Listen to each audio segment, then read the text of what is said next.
I was 11. Halloween fell on a Friday, and the night felt colder than usual. The kind that clings behind your ears and makes the hair on your arms stand up. Our town had one rule. Everyone knew it, even if they didn't really talk about it. The tracks cut a straight line through the edge of town, just before the woods. On the far side was a dead-end street, maybe 10 houses. No one we knew ever lived there. What was strange was that there was no haunted stories or urban legends. Instead, there were vague adult shrugs like, "It's not a good neighborhood, there's nothing over there anymore." But every Halloween, parents repeated it in the same stiff tone. "Stay on this side of the tracks." And every year, we obeyed. Until one. Danny, Marcus, Ty and I were halfway through our route, bags half full, when Marcus spoke up. "What if we go to one house just past the tracks?" Ty immediately shook his head. "My mum will kill me." "So, we don't tell her," Danny grinned. He pointed down the street at the far end of the cul-de-sac, past the slats of the crossing sign, where a faint orange glow appeared. There was a jack-o'-lantern flickering in the low light. "Someone's expecting us," Danny joked. We waited until most of the porch lights behind us had gone dark, when the sidewalks were thinning out and the parents had started calling kids in for the night. Then we slipped across the train tracks. As soon as my foot hit the other side, I felt it. The temperature dipped and the air turned wet and sour. A low fog sat on the pavement like spilled smoke, unmoving. It didn't shift with our steps. The houses looked strange, as if they'd been posed there, with their painted shutters, raked lawns, and decorations out front. Everything looked hand-built, like props on a set. Pumpkins with faces carved too symmetrically, paper ghosts hanging from trees, all cut from the same stencil. No movement behind any window. We kept walking. The only sound was the crunch of candy wrappers in our bags. The house with the jack-o'-lantern was third from the end, porch light blinking slowly, plastic skeleton on a swing. A bowl of candy sat waiting on a small table, piled with black-wrapped toffees in perfect neat rows. Danny didn't hesitate and grabbed a fistful. I watched Marcus and Ty took one each, then shoved them in their mouths, laughing like it was all just a game. But I didn't eat mine. Instead, I dropped it into my coat pocket. Something about the waxy crinkle under my fingers made my skin crawl. "Guess that's it," Marcus said. That's when we heard it. Click. A porch light from 2 houses down flickered on, then another and another. Down the cul-de-sac, porch lights began turning on one by one, each illuminating an empty porch, a bowl of black candy, a grinning jack-o'-lantern. A lot of lights for a street no one supposedly lives on. It felt like someone had been waiting, and now that we'd come, they wanted us to stay. We kept walking the loop, moving in a half circle that curved back toward the tracks. No one spoke much anymore. The air felt heavier with each step, like the fog was wrapping around our ankles and slowing us. The porch lights now cast long shadows over lawns, putting us on edge, thinking someone was nearby. Still, there were no sounds but our footsteps and the faint rustle of costumes. Then, Danny started acting weird. He jogged ahead, spinning once in the middle of the street like it was putting on a show. "You guys are killing the vibe," he said, too loud. "It's just Halloween." Marcus gave him a look. "Calm down." Danny ignored him. Something had caught his attention. a low branch hanging over a yard with something swaying from the end of it. A mask. It was paper, maybe, or something close, pale and stretched with angular eye holes and long, sunken features. It looked too specific to be random, not like a decoration, but like something someone had made for a reason. Danny unhooked it from the branch and turned to us, holding it up. "Now this is cool." "Leave it," I said, without thinking. "Seriously." But he was already sliding it over his face. The moment he let go, the mask seemed to settle, molding to his skin, more like latex than paper. He tapped the cheek with a knuckle. "Fits perfect." No one laughed. Ty took a step back. The edges of the mask sat flush against his skin, almost like it wasn't a mask at all, just a second face, one that didn't blink. Then his tone changed. "Let's finish the loop," he said. "We're almost there." I should have said no. I think we all should have. But none of us wanted to be the one to break. So, we followed. As we turned the bend of the cul-de-sac, we saw the first figure step into the street, then another, and another. They moved slowly, walking side by side like they were part of a performance none of us had agreed to watch. Men and women in old-fashioned clothes, floor-length skirts, button coats, faded vests, all stitched in muted colors and soft textures. They wore masks like Danny's. All of them had the same unsettling stillness to their faces, not joyless or angry, just wrong. And they were heading toward us, quiet as fog. The moment the parade stopped, it was like the whole street exhaled. Every marcher froze in place, all at once, their heads turning slightly toward us, like animals catching a scent. None of us moved at first. Then Ty whispered, "Go." And we did. Our footsteps thundered across the asphalt, too loud to be safe. The fog seemed to drag at our legs. My bag of candy bounced against my side with each sprinting step. I didn't even look behind me until we ducked behind a low hedge, hearts rattling in our chests. That's when we realized Danny wasn't with us. He'd been at the back, always the slowest, and somehow he hadn't made it. I peeked through a gap in the branches.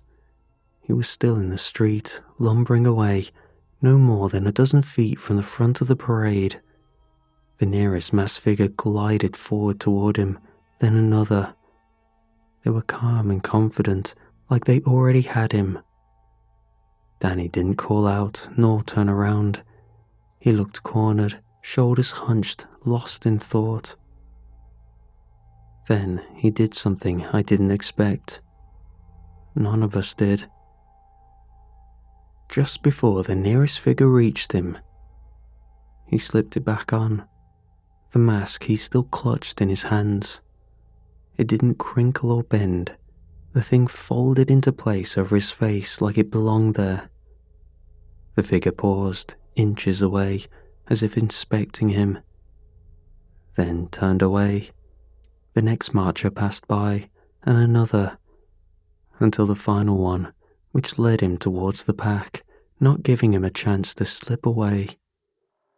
Danny followed, motionless in the stream of them, now just another masked silhouette among the coats and silent steps, blending in, avoiding whatever fate we imagined for anyone who was caught.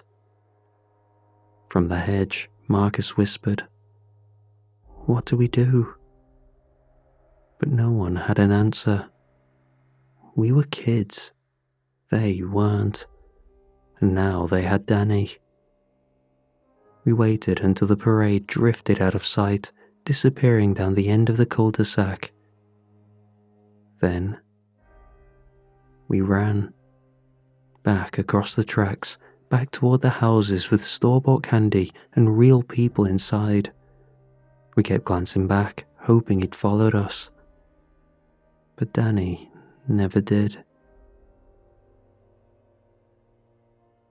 We waited. Someone would call, we figured.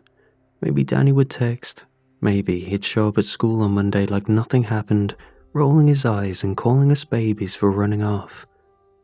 We kept checking our phones, refreshing apps, watching the group chat. Nothing. Not that night, not the next morning, not even a, "Where are you guys?" By noon, panic had started to settle in our stomachs like sour milk. "He probably got in trouble," Ty said, "like grounded or something. Maybe his phone got taken." "Then he called from the house phone," Marcus said. After lunch, we couldn't take it anymore. We decided to go back across the train tracks, but this time in the daylight, so it wouldn't be scary. Everything's less scary when the sun's out, right? Danny was probably hiding, embarrassed, waiting for things to blow over. We crossed the tracks again. Only this time, it wasn't foggy. It was just dead. The air was dry, the pavement cracked, the grass yellowed and stiff. The houses looked different in daylight, no longer mysterious, just ruined, peeling paint, boarded windows. One had a flat tire, half buried in weeds, leaning against the porch. Like no one had lived there in decades, a stark contrast to how it was that night.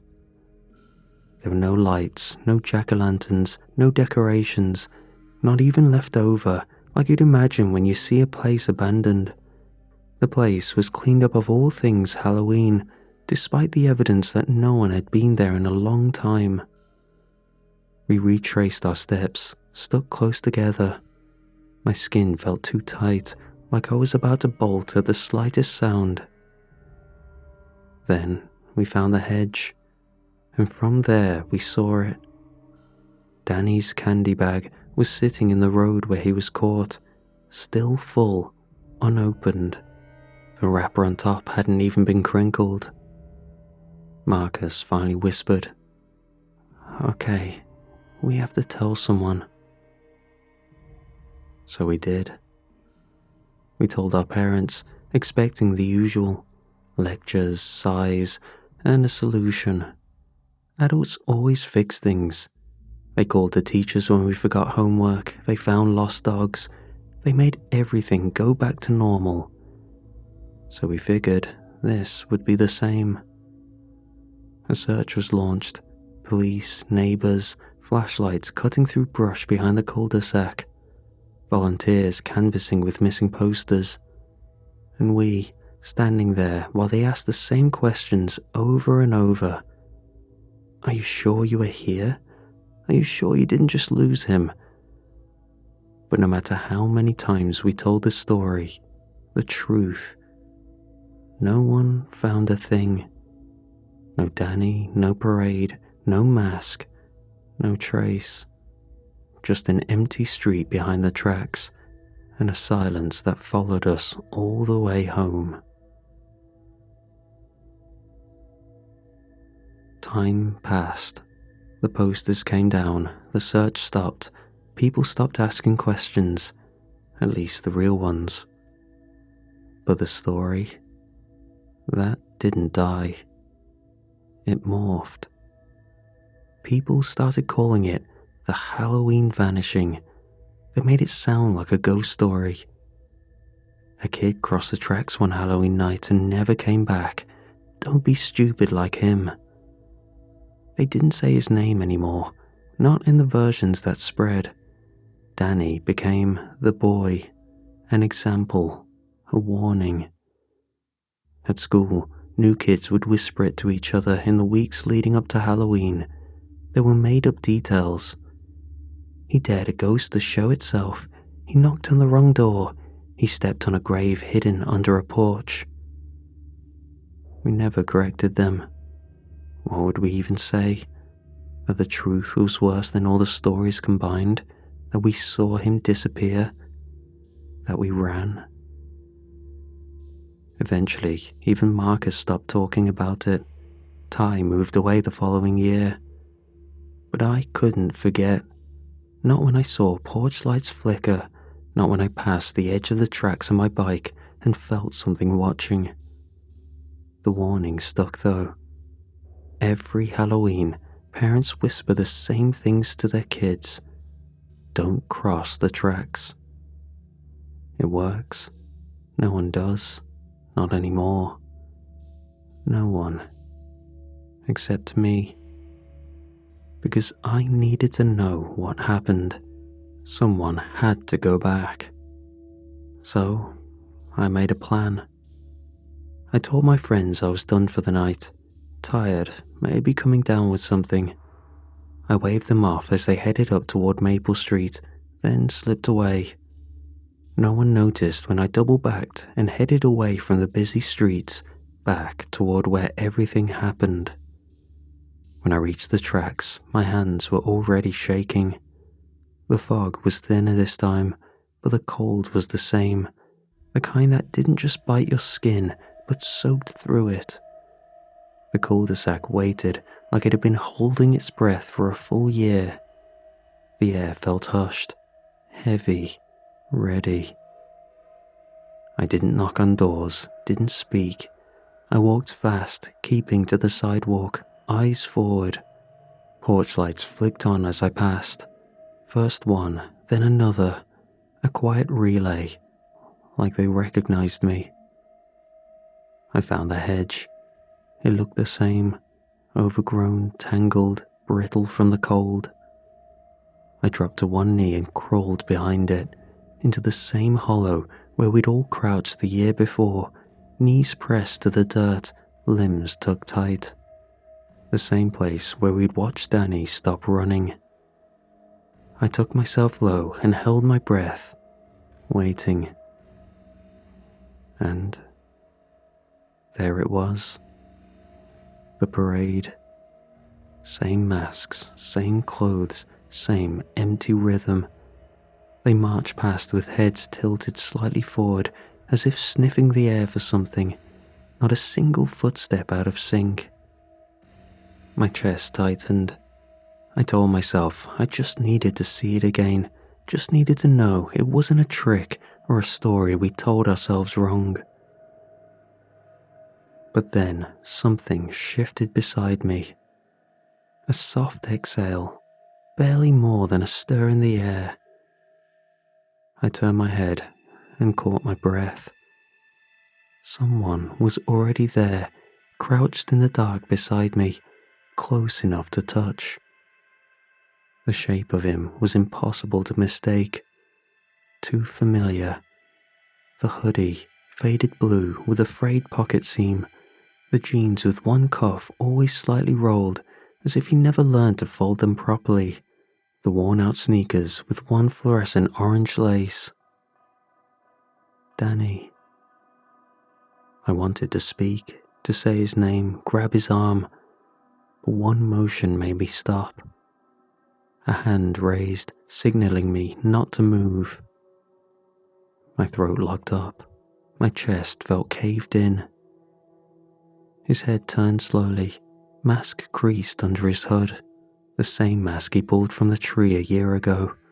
Wrinkled material stretched too tight, hollow eyes and a yellowing mouth. His hand rose and pressed one finger to the mask's lips in a silent, shushing motion. Then he stood, not rushed, not robotic, just quiet, steady, and walked out from behind the hedge, toward the street, toward the parade. He didn't run or look back. He just stepped between the mask's marchers and fell in line, as if he'd always been a part of it, as if this was where he belonged now. I waited, frozen behind the hedge, until the last figure disappeared around the bend. Then I ran. I didn't stop until I reached the tracks, crossed them like they were the edge of a cliff, and when I was safely back in my neighborhood, I finally let myself breathe.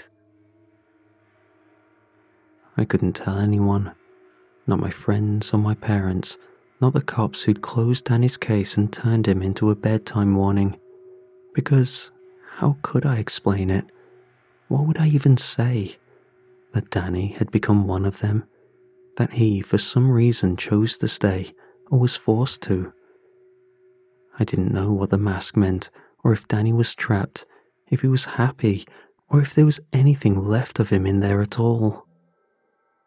I just knew he saw me, and that he remembered. And I still don't know which part hurts worse.